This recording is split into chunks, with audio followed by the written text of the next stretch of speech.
Chapter 36. So Bezalel, Aholiab, and every skilled person to whom the Lord has given skill and ability to know how to carry out all the work of constructing the sanctuary, are to do the work just as the Lord has commanded. Then Moses summoned Bezalel and Aholiab, and every skilled person to whom the Lord had given ability, and who was willing to come and do the work. They received from Moses all the offerings the Israelites had brought to carry out the work of constructing the sanctuary. And the people continued to bring freewill offerings morning after morning. So all the skilled craftsmen who were doing all the work on the sanctuary left their work and said to Moses, "The people are bringing more than enough for doing the work the Lord commanded to be done." Then Moses gave an order, and they sent this word throughout the camp. No man or woman is to make anything else as an offering for the sanctuary. And so the people were restrained from bringing more, because what they already had was more than enough to do all the work.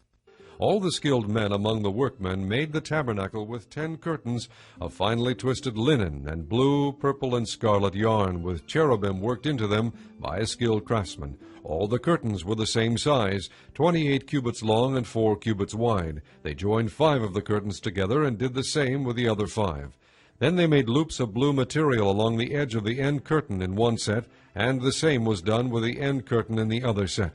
They also made 50 loops on one curtain, and 50 loops on the end curtain of the other set, with the loops opposite each other.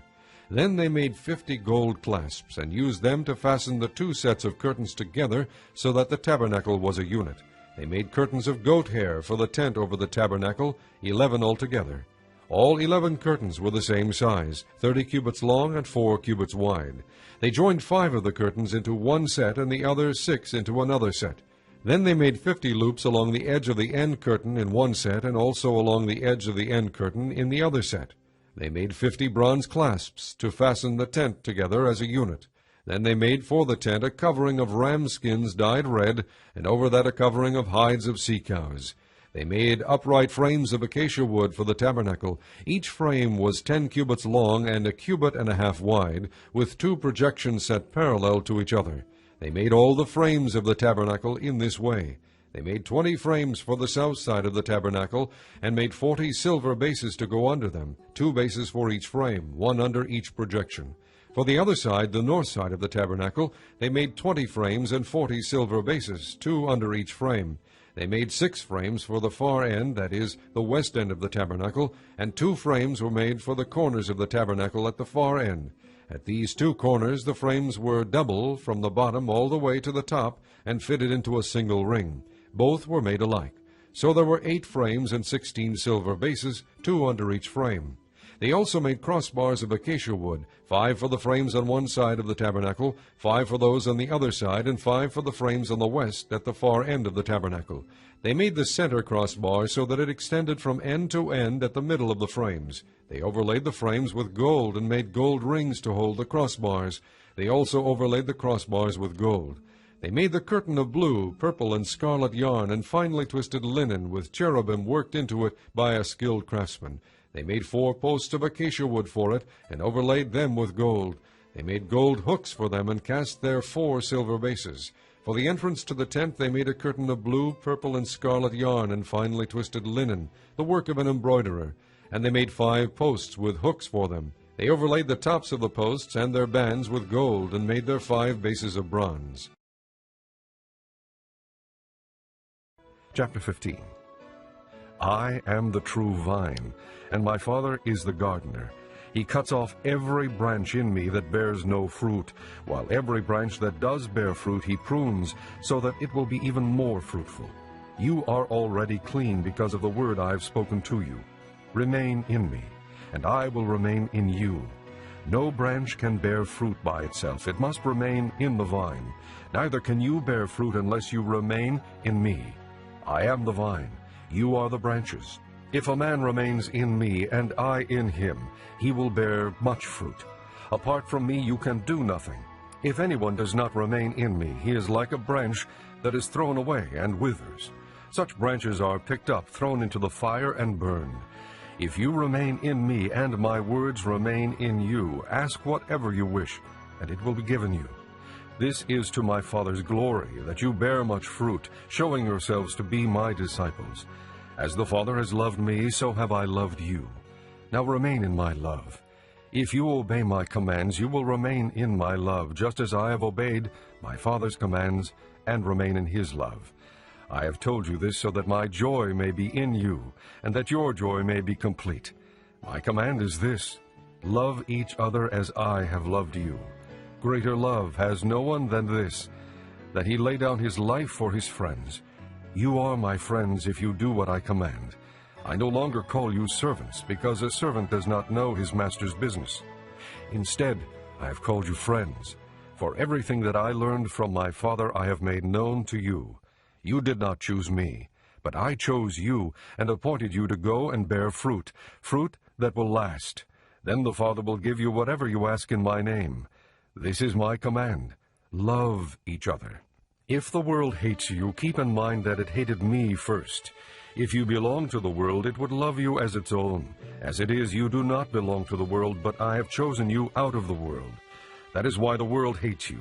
Remember the words I spoke to you: no servant is greater than his master. If they persecuted me, they will persecute you also. If they obeyed my teaching, they will obey yours also.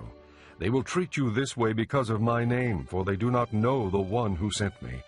If I had not come and spoken to them, they would not be guilty of sin. Now, however, they have no excuse for their sin. He who hates me hates my Father as well. If I had not done among them what no one else did, they would not be guilty of sin. But now they have seen these miracles, and yet they have hated both me and my Father. But this is to fulfill what is written in their law. They hated me without reason. When the Counselor comes, whom I will send to you from the Father, the Spirit of truth who goes out from the Father, he will testify about me. And you also must testify, for you have been with me from the beginning. Chapter 12. Whoever loves discipline loves knowledge, but he who hates correction is stupid. A good man obtains favor from the Lord, but the Lord condemns a crafty man. A man cannot be established through wickedness, but the righteous cannot be uprooted. A wife of noble character is her husband's crown, but a disgraceful wife is like decay in his bones. The plans of the righteous are just, but the advice of the wicked is deceitful. The words of the wicked lie in wait for blood, but the speech of the upright rescues them. Wicked men are overthrown and are no more, but the house of the righteous stands firm. A man is praised according to his wisdom, but men with warped minds are despised. Better to be a nobody and yet have a servant than pretend to be somebody and have no food. A righteous man cares for the needs of his animal, but the kindest acts of the wicked are cruel. He who works his land will have abundant food, but he who chases fantasies lacks judgment. The wicked desire the plunder of evil men, but the root of the righteous flourishes. An evil man is trapped by his sinful talk, but a righteous man escapes trouble. From the fruit of his lips a man is filled with good things, as surely as the work of his hands rewards him. The way of a fool seems right to him, but a wise man listens to advice. A fool shows his annoyance at once, but a prudent man overlooks an insult. A truthful witness gives honest testimony, but a false witness tells lies. Reckless words pierce like a sword, but the tongue of the wise brings healing. Truthful lips endure forever, but a lying tongue lasts only a moment. There is deceit in the hearts of those who plot evil, but joy for those who promote peace. No harm befalls the righteous, but the wicked have their fill of trouble. The Lord detests lying lips, but he delights in men who are truthful. A prudent man keeps his knowledge to himself, but the heart of fools blurts out folly. Diligent hands will rule, but laziness ends in slave labor. An anxious heart weighs a man down, but a kind word cheers him up. A righteous man is cautious in friendship, but the way of the wicked leads them astray. The lazy man does not roast his game, but the diligent man prizes his possessions. In the way of righteousness there is life. Along that path is immortality. Chapter 5. Be imitators of God, therefore, as dearly loved children, and live a life of love, just as Christ loved us, and gave himself up for us as a fragrant offering and sacrifice to God. But among you there must not be even a hint of sexual immorality, or of any kind of impurity, or of greed, because these are improper for God's holy people. Nor should there be obscenity, foolish talk, or coarse joking, which are out of place, but rather thanksgiving. For of this you can be sure, no immoral, impure, or greedy person, such a man is an idolater, has any inheritance in the kingdom of Christ and of God. Let no one deceive you with empty words, for because of such things God's wrath comes on those who are disobedient. Therefore do not be partners with them. For you were once darkness, but now you are light in the Lord. Live as children of light, for the fruit of the light consists in all goodness, righteousness, and truth. And find out what pleases the Lord. Have nothing to do with the fruitless deeds of darkness, but rather expose them. For it is shameful even to mention what the disobedient do in secret. But everything exposed by the light becomes visible, for it is light that makes everything visible. That is why it is said, Wake up, O sleeper, rise from the dead, and Christ will shine on you. Be very careful, then, how you live, not as unwise, but as wise, making the most of every opportunity, because the days are evil. Therefore do not be foolish, but understand what the Lord's will is. Do not get drunk on wine, which leads to debauchery. Instead, be filled with the Spirit.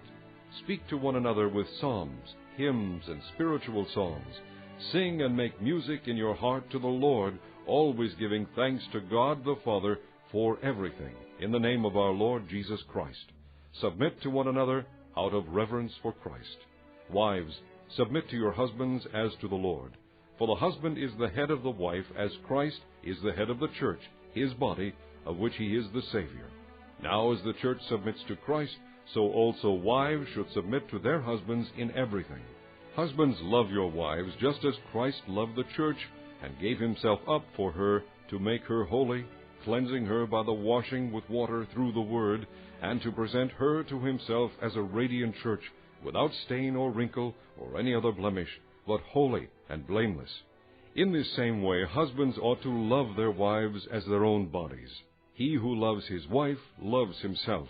After all, no one ever hated his own body, but he feeds and cares for it just as Christ does the church, for we are members of his body. For this reason a man will leave his father and mother and be united to his wife, and the two will become one flesh. This is a profound mystery, but I am talking about Christ and the church. However, each one of you also must love his wife as he loves himself, and the wife must respect her husband.